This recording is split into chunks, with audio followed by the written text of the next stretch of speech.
This film is a calling in. It's not a calling out. Right. It is about how not acknowledging our country's past is doing damage to all of us. We had been on a path toward racial justice that was amazing. There was the Civil Rights Act, the Voting Rights Act. We were at a tipping point. We're 50 years later now.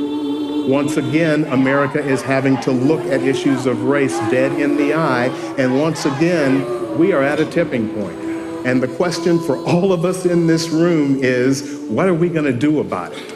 Well, I'm walking and talking with my mind. If I make the statement to you, America was founded on white supremacy. I'm walking and talking with my mind. You could say, Jeff, that's an extreme statement. And what I would say to you is, don't believe a word I say about it. All you have to do is go look. Slavery had nothing to do with the war because they were treated as family. I don't know if he can be reached, but if no one tries, he definitely won't change. Lynchings took place in this very spot. Everybody needs to know what happened because it's a part of our history, American history. With your mind on freedom. America has demonstrated its greatness time and time again, and America is one of the most racist countries on the face of the earth.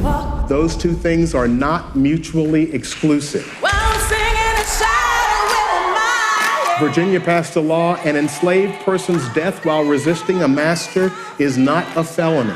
Would you look at those words, please, and think about the videos you have seen in the past 10 years? Shots fired! It's still not a felony. Sing hallelujah. We want all Confederate memorabilia removed from our city. We have to save other lives. It's just too big of a story. Hallelujah. And this is who we are in America. Hallelujah.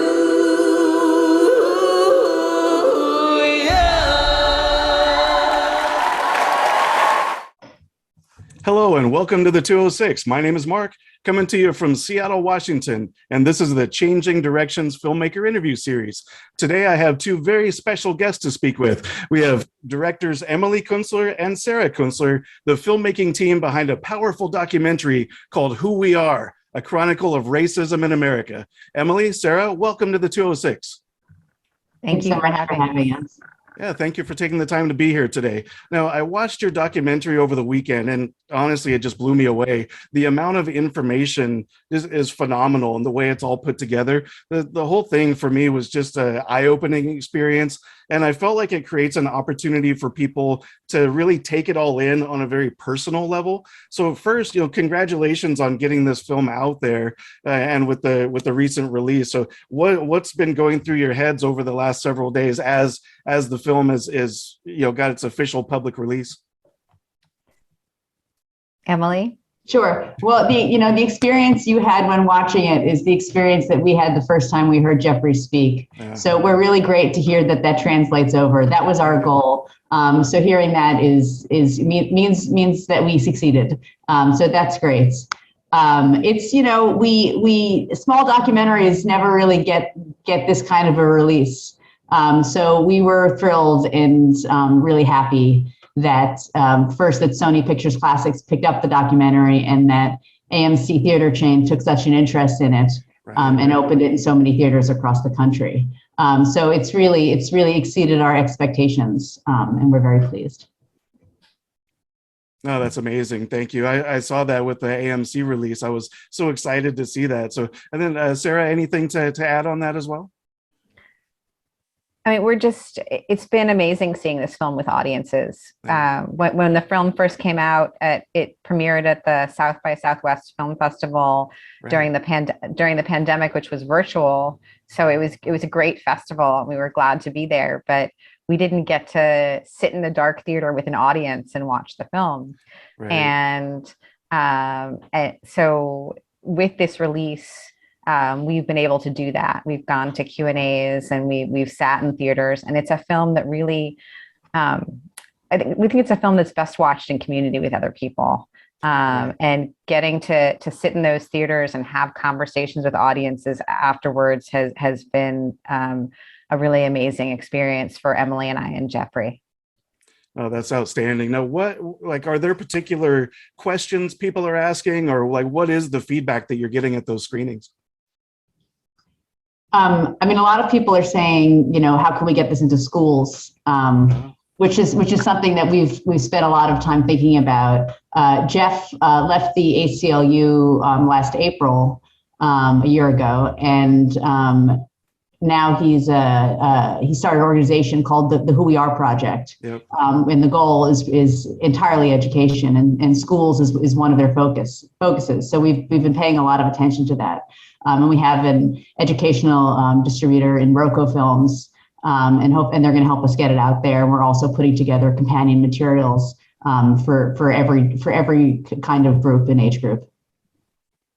Wow, that would be outstanding if that can just be part of curriculum out there, because it's definitely something that needs to be seen, especially with the kind of the way things are going now with I guess what I'll just call censorship in schools and trying to hide some of that history.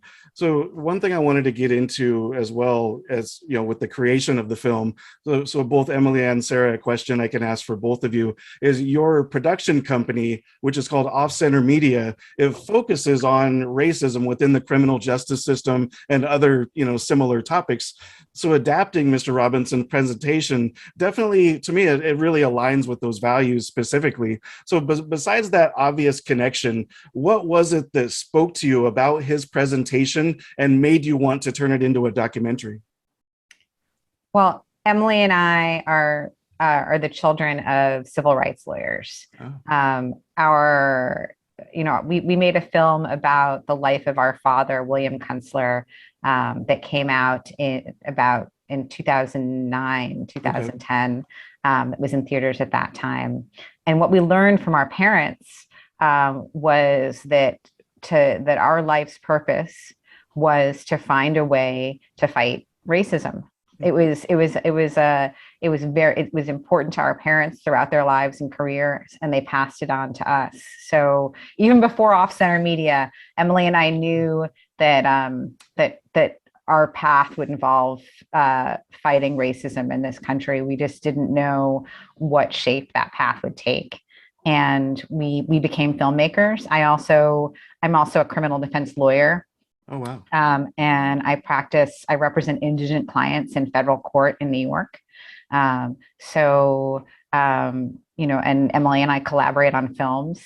So figuring out a way to involve anti-racist practice in our work has been critical from the beginning. And when I happened to see Jeff's talk at a courthouse. He was part of a continuing legal education seminar as part of my law practice. And when I heard Jeffery speak, I could not, even coming from the background that Emily and I come from, there was so much I didn't know. The way Jeff lays out this history in a timeline was so compelling to me. The generosity with which he invites viewers into this history, I felt welcomed into it as a white person. I didn't feel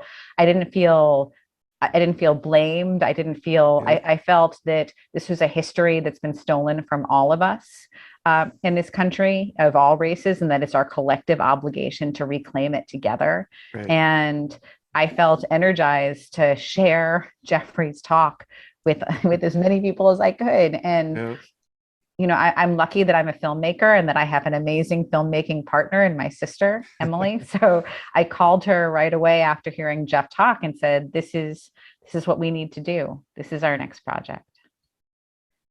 Wow, thank you. And Emily, thoughts on that? We've being, activists our entire lives and trying to work as anti-racists, it's a challenge, and having the tools to speak to other people and approach these issues, which are very uncomfortable, particularly uncomfortable for white people to talk about. Having the tools to do that is really key. And Jeff gives you those tools. He lays everything out there. He gives you the facts. He gives you the ammunition to come to these conversations in a productive and not hostile way. Right. So when we first heard Jeff, just seeing the way that he put all of this together It just, you know, we were like, wow, finally, you know, this is something, we can do this, we can get this out there. We can use, you know, we can use his tools, and we can help other people use his tools. So that was a real motivating factor in this for us. Oh yeah, I totally agree with both of what you're saying about how, I guess, welcoming he is into that world, rather than just trying to be like, hey, this is what's going on. It's like, here, let's all share this information. That's really how I took it as well. So I guess one question that I had was, Sarah, you said you saw the presentation at the courthouse. So when you decided we're going to make this film, take me through the thought process of how do we take this presentation and turn it into a documentary? What was that process like? Well, I'm going to share this answer with Emily, if you don't mind. I can start it, and I'll say that the first thing that we knew we wanted to do was just film Jeff's presentation, film it in the best possible way, you know, capture a little bit of Jeff's magic. Right. And so what we started planning to film Jeff in a 7-camera shoot at New York City's Town Hall, which is an amazing theater with a rich history of hosting Black performers when this country was still segregated and Black performers couldn't perform on other New York City stages. It had a big role in women's right to vote, you know, and so it's a storied theater with a history that really uplifts, you know, the narrative of this film. Right. So we filmed Jeffrey on that stage, and then the question was, what else do we need to translate this experience for viewers? How do we get viewers to feel like we felt when we were in that audience hearing Jeffrey for the first time? And I'm going to pass it to Emily to talk more about that. Yeah, thank you. Yeah, because Jeff's presentation, just watched alone by itself, all 3 hours of it, which is what it is when it's unedited, is really riveting. But you can't capture that experience of being in the theater with him. You know, the richness of that. So we really wanted to find other creative ways of connecting with audiences.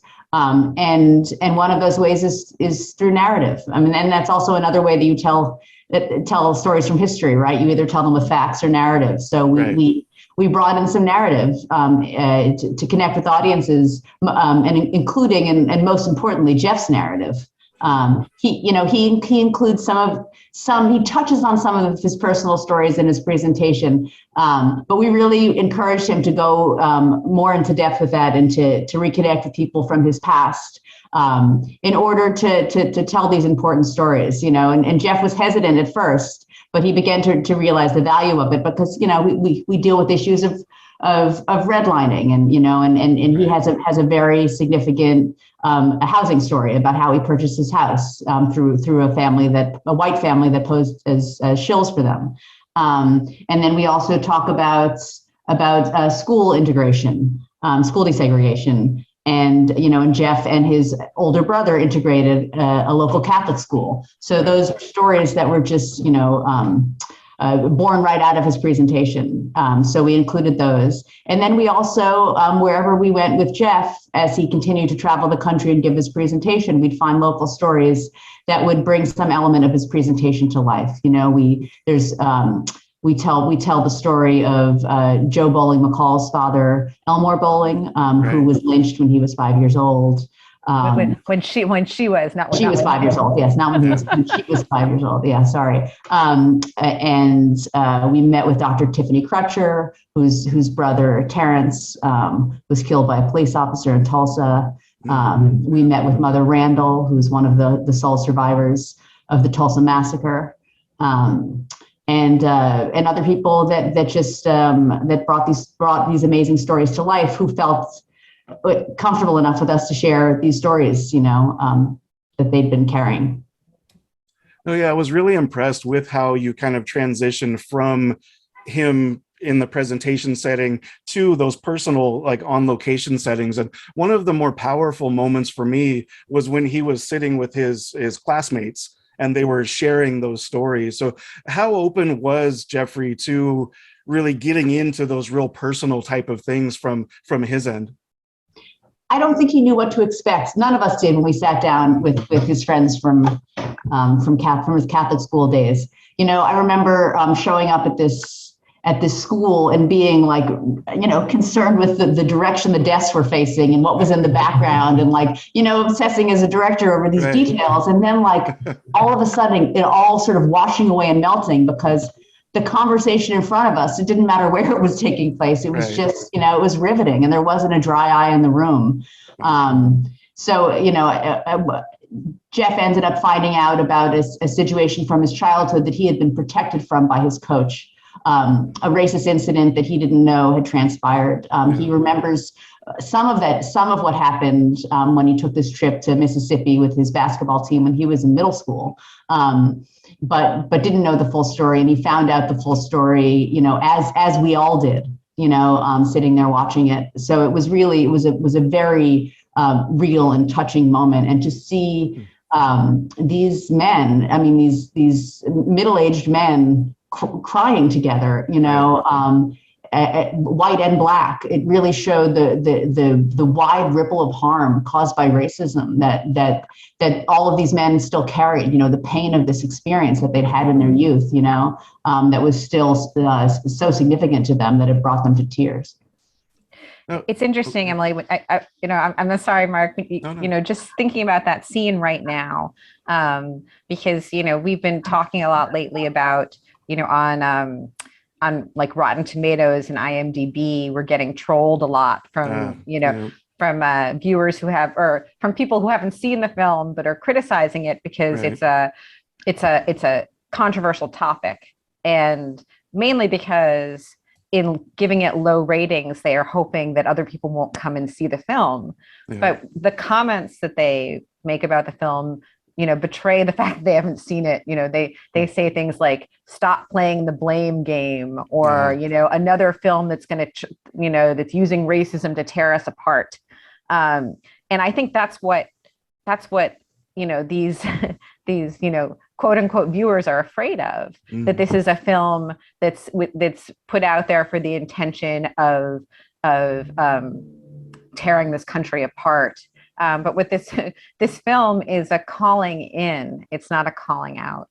It is about how not acknowledging our country's past is doing damage to all of us. And you know, that scene with Jeff and his classmate and coach is indicative of that, right? This is that's a moment of pain, and it's a moment of healing, and it's a moment that can help all of us, you know, help all of us reckon with this and get through it together. No, thank you for expanding on that. I think that moment in particular, as well as several others throughout the documentary, really showed the human side of, you know, how racism impacts us as people, and your point of them sitting together, you know, two white men, one black man, and having that same experience, that shared experience, but also very individual experiences, is so powerful. And yeah, you can really see why, you know, people like you're describing wouldn't want that type of emotion and connection to be related. They just want that ignorance aspect of it. So thank you for going into that. Now, as you're going around the country with Jeffrey, and, you know, aside from all of the volumes of information that he gives in the presentation, what would you say that each of you learned most from him as a person during the time you spent with Jeffrey? Well, we're still learning a ton from Jeffrey. Jeffrey's the best teacher that neither of us ever had until we met him. You know, he's such a wealth of information. So it's always exciting and fun to be in his company. There's, you know, to talk about what we didn't know is really hard for us, because we learned so much from him throughout this process. But the main thing is just this inability to see the world in the same way, you know, and to see what's happening in the world in a vacuum without considering this wealth of history, you know, to look at the buildings around us without thinking about who built them, you know. It's just there's so much of this history that's been hidden in plain sight, that once you've learned it, you just see the world in a different way. You see the physical space around you in a different way. You see the people around you in a different way, and you can't help but interact with that world in a different way. Yeah, I don't know what I have to add to that. I think I think it really is that. I think it's how much of this history is hiding in plain sight, as Emily said. From the fingerprints in the bricks in Charleston, South Carolina, that are the imprints of the hands of enslaved people who literally built the city, to the fact that the word slavery doesn't appear in our Constitution, except in the 13th Amendment ending slavery. It's these ways in which this history has been hidden, and so much so that we don't even know how to look for it anymore. And that's what Jeffrey's talk gave us. It gave us the ability to see things that we were unable to see before. And that's what we hope audiences get from the film. No, absolutely. I feel the same way. I'm sorry, go ahead. No, Jeffrey says, who controls the past controls the future. And, this quote from 1984 that he repeats, we're controlled. The people that control us traffic in ignorance. And that's a real commodity. I mean, from this history being still being attempted to be hidden currently, right, with this efforts to ban certain fields of study in school and ban certain books, going back to when enslaved people weren't allowed to read, when that was seen as such a threat. It's hard not to see the thread from the denial of education then to the denial of the history now, and not see a through line, Right. No, absolutely. And one thing that, Sarah, that you just mentioned about how Jeffrey talks about the creators of the Constitution, and actually how brilliant they were, because they were able to hide slavery in the Constitution by using different words, and that, instead of just blatantly saying it, they're like, let's kind of sneak it in here in different ways. So I thought the way he presents that information speaks to what one of you mentioned earlier in this conversation, of how he welcomes you to the information, says, here's the information, please look at it and give it a close look. So now, kind of turning a little bit to the two of you as filmmakers specifically, we talk about the architects of the Constitution. Now, you as architects of this documentary and other films, what would you say was the biggest challenge as directors of making this documentary? I mean, we felt a tremendous responsibility to the material we were working with.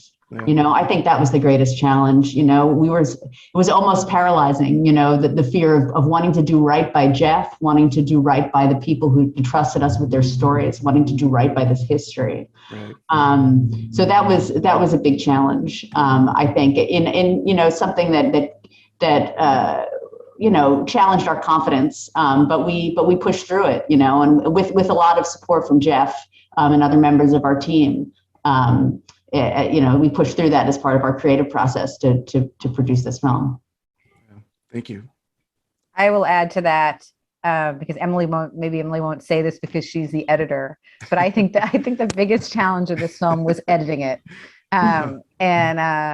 We had so much material, so much good material. Jeff's talk is 3 hours long, and we spent time with so many amazing people who shared their stories with us, and how to put that together, how to find the thread, how to tell the story as a film that had a narrative arc, and that was Emily's job, was figuring out how to do that, and I'm amazed at her ability to do that. Yeah, so I guess I'll add that keeping it under 2 hours was the greatest challenge.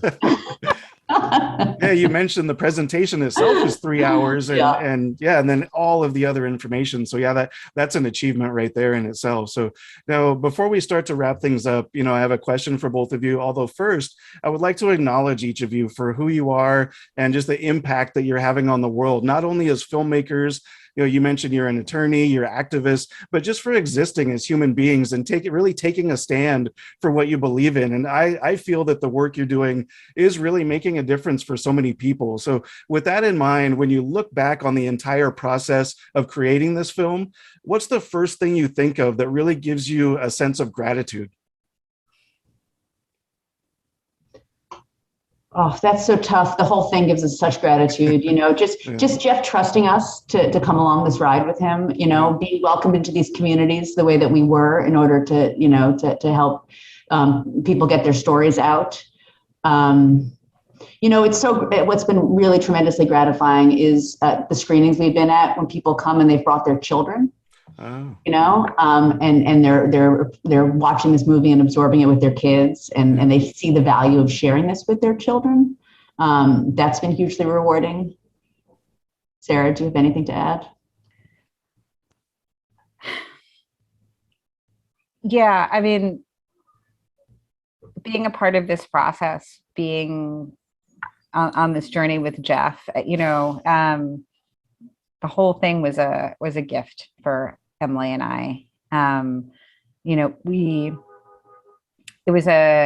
family was involved. We edited the film during the pandemic, and Emily and I were quarantining in homes across the road from one another with our children and with our mother and our partners, who were all a part of the editing process. Our families traveled, members of our family, our mother, Emily's daughter, traveled with us, Jeff's wife, Jeff's brother. It was a real bonding experience, and we continue to feel the effects of the bonds we built in creating this film together. We're going to continue to work with Jeff, for as long as they'll keep us around. So. Yeah, he definitely seems like somebody you would want to have as part of your life, both professionally and personally. So thank you so much both for sharing that. That's powerful stuff. Now, Sarah, Emily, thank you so much for your time. It's been an honor to speak with you, and I hope everyone has an opportunity to see your film. Thank you so much. Thank you, Mark. Oh, you're welcome. Thank you for taking the time. Now, the movie is Who We Are, A Chronicle of Racism in America. For more information on Mr. Jeffery Robinson and the Who We Are Project, you can visit thewhoweareproject.org. And for more information on Sarah and Emily Kunstler, you can visit OffCenter Media at off-center.com. My name is Mark. This is the 206 Changing Directions Filmmaker Interview Series.